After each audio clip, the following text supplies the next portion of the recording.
you are attending a wedding or a special event this season, you want to look great, but you don't want to steal a spotlight. Joining us now is KARRIE Welch. She's the owner of Fortunate Face Minerals, and she's going to tell you all about it. What we need to know is, you don't want to steal the spotlight, especially if you're going to a wedding. Never. That's the most important thing. Absolutely. The bride is the queen. It is her day. You know, if you're wearing makeup, someday it'll be your day, but it is the bride's day, so please do not steal the focus from her. Basically, what you want to do is you don't want to overdo any feature, really, and you want to stay away from high contrast. And what I mean by that is black and white are super high contrast colors. So if you're going to do a smoky eye and you're going to layer it up with black and silver and a shimmery white, that is super high contrast. Instead, what you're going to want to do is maybe pull more neutrals. So instead of doing a black and a gray like over here, you're going to pull more towards some soft browns, some sandy colors, maybe even some pinks and peaches, really light. Still do the same effect. I mean, you can do the darker color, mid color, light color, whether it's from the inside out or the top to the bottom. Doesn't matter. The technique is the same. Just pick softer shades and colors. Softer. Right. Everything softer. All right, that goes for eyes, and now let's go to lashes. So if you want to put a little extra on your eyes without being too much, what do you recommend? And I love lashes. You love lashes. I mean, we love our lashes. So instead of doing something like this one over here, which is super dramatic, really flared, really wispy, it's got a really heavy amount of lash at the band, so it's a really thick band line.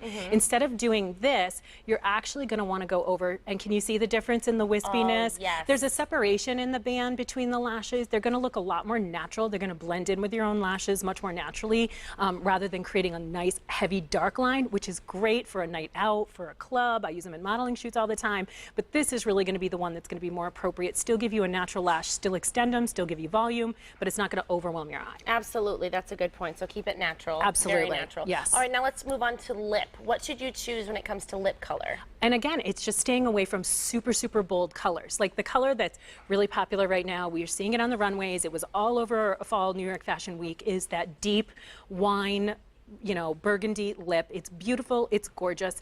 Probably not the time to rock it. Maybe, again, going out, or if it's your day and you're the bride and you want to rock it, go right ahead.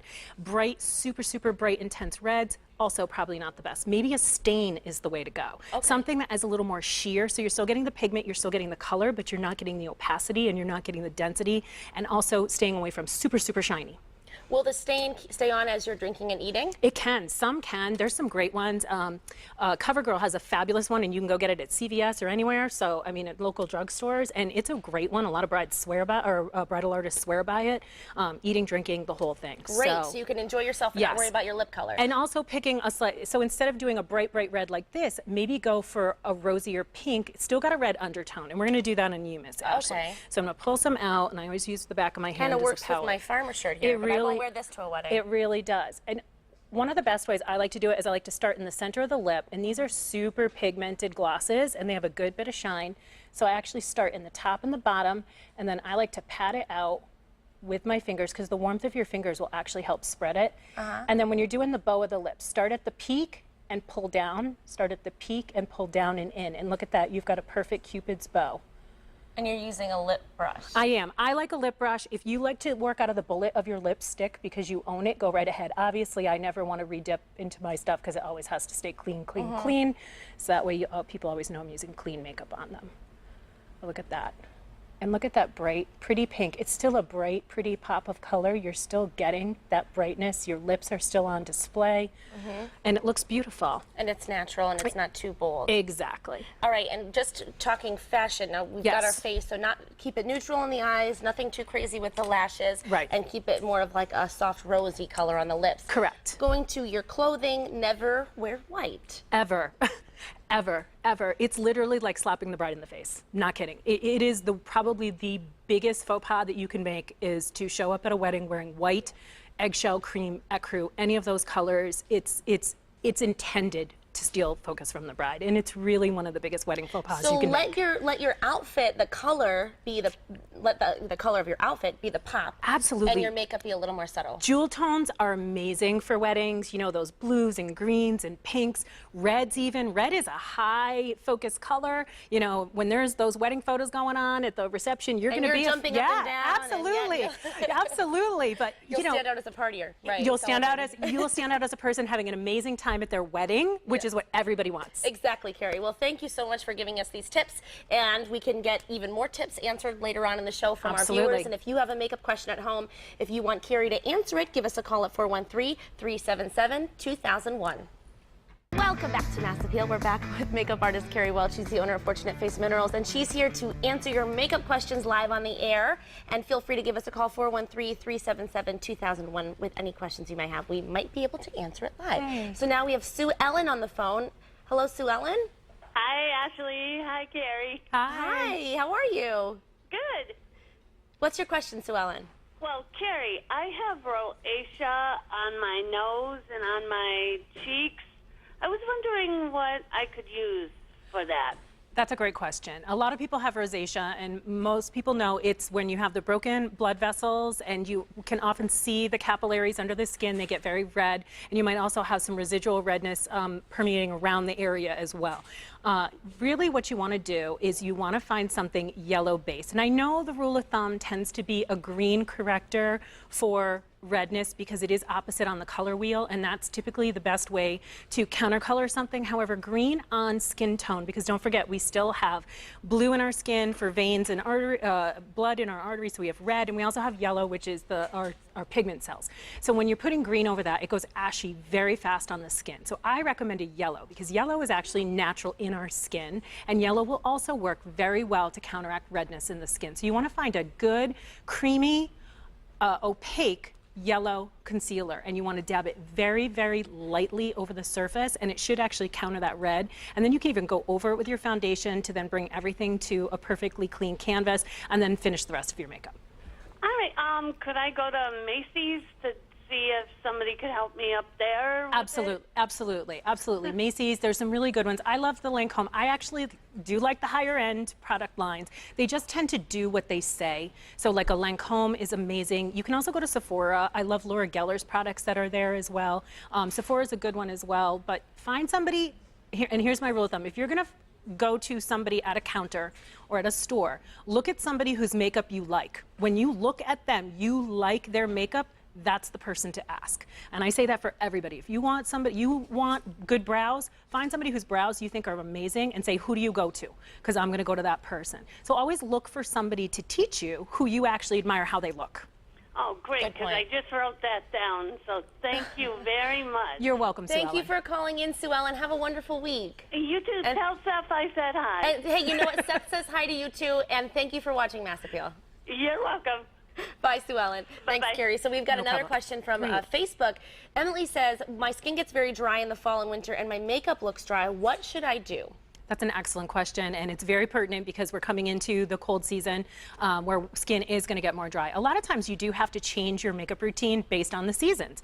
Maybe instead of going from a liquid or a powder makeup, you actually want to switch to everything being super creamy. Cream-based foundations, cream-based blush, everything being super creamy. The other thing I will tell you is it's really important before you put your makeup on, if you have that surface dryness, you're noticing some flakiness, exfoliation is an amazing thing.